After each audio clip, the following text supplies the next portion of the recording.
Hello friends, this is Amit. Welcome to my channel. आज हम start करेंगे तीसरा सेशन जिसका नाम है म्यूचुअल फंड प्रोडक्ट, फंड्स और स्कीम्स। प्रोडक्ट्स जैसे कि हमारे पास है म्यूचुअल फंड में equity product and debt products. Equity products जो प्रॉफिट ओरिएंटेड प्रोडक्ट्स होते हैं, डेट प्रोडक्ट्स जिसमें इंटरेस्ट मिलता है। ठीक है, हम इस वीडियो को अभी शुरुआत से स्टार्ट करते हैं। ठीक है, हम इस वीडियो में हम डिस्कस करेंगे products of a mutual fund. ठीक है, और जूम हो गया, सॉरी, कोई बात नहीं, हो जाएगा सब सही। पहला पॉइंट है product of mutual fund, best time for investment. ये हम नेक्स्ट सेशन में डिस्कस करेंगे। Market review on today's trends, ये भी हम आगे आने वाले सेशंस में डिस्कस करेंगे। ठीक है, चलिए हम आगे चलते हैं। सबसे पहली बात हमें ये मालूम म्यूचुअल फंड कौन कंट्रोल करता है। सेबी कंट्रोल करती है। मैनेज कौन करते हैं? फंड मैनेजर्स मैनेज करते हैं। ठीक है, फंड मैनेजर्स को दिया जाता है इक्विटी म्यूचुअल फंड जो कि उसको मैनेज करते हैं, डेट म्यूचुअल फंड जो कि उन्हें मैनेज करना पड़ता है। हर एक म्यूचुअल फंड के अंदर कई सारे स्टॉक्स होते हैं, सेम एज इट इज़ यहाँ इक्विटी म्यूचुअल फंड है जहाँ कई सारे स्टॉक्स होते हैं। कई सारे स्टॉक्स होते हैं इक्विटी म्यूचुअल फंड में, हर एक स्कीम में। और अब ये तो कैटेगरी हो गई, लेकिन हर एक स्कीम में आप जाएंगे तो एक फंड के अंदर कई सारे कई सारे स्टॉक्स होते हैं। ठीक है, same as it is debt का है, डेट में भी सेम चीज़ होती है। ठीक है, इसमें हम इक्विटी बाज़ार वाली जो स्टॉक एक्सचेंज में सेंसेक्स में चलता रहता है वो वाले फंड्स नहीं होते हैं, वो नहीं होते हैं, दूसरे होते हैं। ये गवर्नमेंट के बॉन्ड्स हो सकते हैं, कोई फाइनेंशियल इंस्टीट्यूशन हो सकते हैं। ठीक है, जैसे कि श्रीराम फाइनेंस कंपनी, ठीक है, PNB finance company, government of India के बॉन्ड्स, ये सारे डेट फंड्स हो गए। ठीक है, आगे चलते हैं। सबसे पहले हम समझेंगे इक्विटी फंड्स। ठीक है, large cap funds, mid cap funds and small cap funds. देखिए, रिस्क के फैक्टर के हिसाब से देखेंगे, सबसे हाई रिस्की पे है स्मॉल कैप। सबसे हाई है, हाई एच लिख लीजिए इसको। ठीक है, फिर ये थोड़ा सा मीडियम हाई रिस्क पे है। ठीक है, ये थोड़ा सा मॉडरेट रिस्क पे है, ये MH लिख सकते हैं। ठीक है, मॉडरेट रिस्क है इसमें। और मिड कैप फंड्स में क्या है कि मॉडरेट से थोड़ा हाई रिस्क होता है, HH, ये वेरी हाई हो गया। ठीक है, ये अच्छा, ये फंड होते क्या है, चलिए हम आगे, मैंने नेक्स्ट स्लाइड में डिस्कस करके दिया हुआ है। अच्छा, लार्ज कैप फंड्स वो फंड्स होते हैं, उन कंपनीज में इन्वेस्ट होता है पैसा जो कंपनीज बिगेस्ट ब्रांड होती है अपने इंडिया की। ठीक है, और डेली प्रोडक्ट्स हम यूज़ करते हैं उनके, वो लार्ज कैप कंपनीज हो गई। सिंपल चीज़ें आपको याद रखनी है बस, क्योंकि आगे वाले सेशंस में और थोड़ा सा मैं आपको नॉलेज देता जाऊंगा। पहले आप सिंपल चीज़ें नोटिस में रखिए और ये आप दिमाग में बिठा लीजिए। ठीक है, फिर दूसरी है mid cap funds, sorry. Mid cap funds वो कंपनीज होती हैं जो कि हम थोड़ा सा इसमें हाई कैपिटल एप्रिसिएशन का रहता है, मतलब रिटर्न काफ़ी अच्छे हो जाते हैं लार्ज कैप के मुकाबले। लार्ज कैप में उतना रिटर्न नहीं मिल पाता है, तो जो कि हमें मिड कैप में मिल जाता है। यहाँ जिनकी रैंक, जो कंपनीज़ की रैंक 101 से लेकर 250 तक है मार्केट कैपिटलाइजेशन के हिसाब से, मार्केट कैपिटल के हिसाब से, तो वो मिड कैप इक्विटी फंड्स में आते हैं। फिर स्मॉल कैप फंड्स हो गए जिनका 250 से बिलो रैंक है मार्केट कैपिटलाइजेशन के हिसाब से।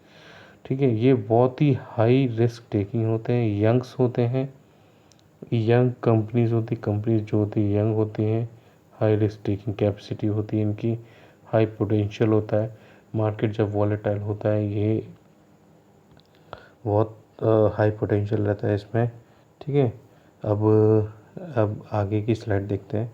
अच्छा, ये मैंने छोटा सा चार्ट दे रखा है जिससे कि आपको ये पता लग जाएगा कि large cap funds, mid cap funds और स्मॉल कैप फंड्स में रिस्क कितना रहता है, कितना रिटर्न रहता है, और कब तक अगर कोई इन्वेस्टर इसमें पैसा लगाना चाह रहा है तो इसको हम कब तक मैक्सिमम मैक्सिमम इन्वेस्ट कर सकते हैं टाइम पीरियड के हिसाब से।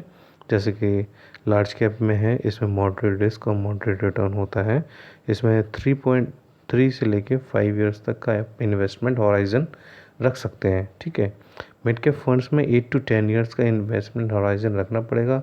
इसमें हाई रिस्क होता है, इसमें हाई रिटर्न्स होते हैं। स्मॉल कैप में 11 to 15 इयर्स का एक्सपेक्टेशन होता है। इतना आप टाइम हॉरिजन लेके चलना पड़ेगा आपको। इसमें वेरी हाई रिस्क होता है और वेरी हाई रिटर्न होता है। ठीक है। ज़रूरी नहीं कि आपको 11 से 15 साल में रिटर्न मिले, हो सकता है 5 साल में मिल जाए, डिपेंड ऑन सिचुएशंस। ठीक है। सेम एज इट इज़ तीनों फंड में ऐसे ही हैं। कभी लार्ज कैप में अगर 5 साल तक रिटर्न नहीं आते, हो सकता है 6वें या 7वें साल में रिटर्न अच्छे आ जाएँ। नेक्स्ट हम बात करेंगे डेट म्यूचुअल फंड की। डेट में है मैंने 4 कैटेगरी में इसको डिवाइड कर रखा है। जैसे लॉन्ग टर्म फंड्स हो गए, मिड टर्म फंड्स हो गए, शॉर्ट टर्म फंड्स हो गए and ultra short term funds. सबसे पहले हम बात करेंगे लॉन्ग टर्म फंड्स की, जिसमें हम लॉन्ग टर्म फंड्स से ही नाम से ही समझ में आ रहा है, इसको हमें लॉन्ग टर्म रखना है। देखिए, रख सकते हैं आप लॉन्ग टर्म और शॉर्ट टर्म भी रख सकते हैं। प्रॉफिट तो इसमें नहीं होता है, इसमें इंटरेस्ट ओरिएंटेड होता है, यील्ड मिलती है आपको। मान लो मैक्सिमम आपने 5 इयर्स तक का प्लान सोच रखा है कि इस लॉन्ग टर्म फंड्स में आपको 5 इयर्स इन्वेस्ट करना है, 5 इयर्स के लिए इन्वेस्ट करना है और ज़्यादा रिटर्न नहीं चाहिए, 8 साढ़े 8 तक या फिर 9-10% तक रिटर्न आ जाए। उसके लिए आपके लिए बेस्ट फंड है लॉन्ग टर्म फंड्स। ठीक है। जहाँ आप इंटरेस्ट करीब 10% या 8.5, सॉरी, ये 8.5% के हिसाब से रिटर्न कमाना चाह रहे हैं, 8.5% के हिसाब से रिटर्न कमाना चाह रहे हैं, तो उसके लिए आपके लिए मिड टर्म फंड्स हैं। ठीक है।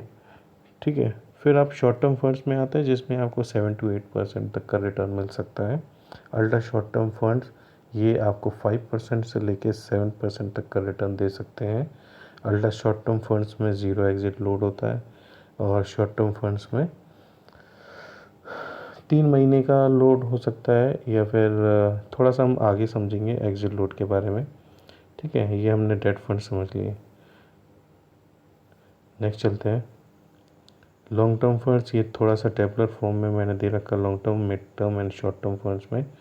लॉन्ग टर्म फंड्स में मॉडरेट रिस्क होता है, ज़्यादा रिस्क नहीं होता है। इसमें रिटर्न आप नॉर्मली कमा सकते हैं। इसमें रिटर्न जो कि इंटरेस्ट बेस पे मिलता है, इसमें मिलता है 5 इयर्स और मोर। आपको इन्वेस्टमेंट हॉराइजन लेके चलना पड़ेगा। मिड टर्म फंड्स में होता है क्या, 2 to 3 इयर्स का इन्वेस्टमेंट हॉराइजन होता है। ये लो रिस्क होते हैं, रिटर्न होता है। ठीक है। शॉर्ट टर्म फंड्स होते हैं very low risk and low return. इसमें आप 1 ईयर्स तक इन्वेस्ट कर सकते हैं और 1 ईयर से ज़्यादा भी कर सकते हैं, 1 ईयर तक ही कर सकते हैं। ये 3 to 4 मंथ्स में रिटर्न काफ़ी अच्छे आ जाते हैं। रिटर्न मैंने इसमें आपको बता रखा है। शॉर्ट टर्म फंड्स में आप 5% से लेके 8% तक का रिटर्न है। मिड टर्म फंड्स में 8 से लेकर 10% तक का है। लॉन्ग टर्म फंड्स में अब 10 से लेकर 12% तक, कभी कभी 15-15, 16% भी आ जाता है। नीचे लिखा हुआ investment money market and debt instrument. Debt fund यही होता है कि ये मनी मार्केट में लगाते हैं पैसा, ब्याज पे काम चलता है सारा कुछ। जैसे आरबीआई बैंक होते हैं, ये इसमें लगता है पैसा कभी, और बॉन्ड्स होते हैं, गवर्नमेंट के बॉन्ड्स होते हैं, एंड कोई फाइनेंशियल इंस्टीट्यूशंस हो गए तो वहाँ लगते हैं पैसे। ठीक है। आगे बढ़ते हैं। अच्छा, मैंने एग्जिट लोड की बात की है। इसमें लिखा हुआ exit load is equals to 1% redeem or sell within 1 year. अगर आपने 1 साल से पहले अपने म्यूचुअल फंड को बेचा तो आपको 1% चार्ज लग जाएगा। ये एक तरह का एक्सपेंस मान लीजिए, 1% एक्सपेंस लग जाएगा। ये आपको पे करना पड़ेगा अपनी वैल्यू से। मान लो उस टाइम आपकी जो भी वैल्यू आ रही है, तो उसमें आपको 1% चार्ज ऑटोमेटिकली डिडक्ट होकर आपके बैंक अकाउंट में ट्रांसफ़र हो जाए। ठीक है। कुछ कुछ फंड्स हैं जिसमें 1% का नहीं है, जैसे कि डेट फंड्स हैं। डेट फंड्स में जैसे कि लिक्विड फंड हो गए, लिक्विड फंड होते हैं। ठीक है। और ये ultra ultra ultra short term funds हैं, ठीक है। लो ड्यूरेशन फंड हो गए। ये इसमें एक्सिट लोड का अलग है, क्योंकि किसी में 3 महीने का एक्सिट लोड है, किसी में 1 महीने का, और कुछ फंड में तो बिल्कुल है ही नहीं। लिक्विड फंड में तो 0% तक का एक्सिट लोड है। आप आज लगाइए पैसे, कल निकाल लीजिए, कोई दिक्कत नहीं है, ठीक है। आज हमने बात करी एक्सिट लोड, ठीक है। चलिए नेक्स्ट स्लाइड देखते हैं। चलिए अब ये एंड हो रहा है हमारे सेशन का। अगले सेशन में हम इसके अलावा ये जो लार्ज कैप हो गया, मिड कैप हो गया, स्मॉल कैप हो गया, ये इक्विटी फंड्स हो गए, डेट फंड्स हो गए, long term, short term, duration fund और लिक्विड फंड, इनके अलावा भी कुछ ऐसे फंड हैं जिनमें इन सब का मिक्सचर है। फॉर एग्ज़ाम्पल मैं अभी आपको बता दूं, जैसे कि हाइब्रिड फंड, जैसे कि हाइब्रिड फंड हो गए, ठीक है। और जैसे क्रेडिट रिस्क फंड, कई सारे ऐसे फंड्स हैं जिसमें इन सब का मिक्सचर है। मल्टी कैप, इसके बारे में हम कल डिस्कस करेंगे अगले सेशन में। अगला जो वीडियो होगा उसमें हम डिस्कस करेंगे इसके बारे में, ठीक है। चलिए ठीक है, ये एंड ऑफ द सेशन है। Thanks for watching overall. Like करें, शेयर करें, सब्सक्राइब करें, लिंक को बेल करिए। नेक्स्ट सेशन के लिए आपको पहले से इंटीमेशन पहुंच जाएगी जो होना है। तो ओके, थैंक यू।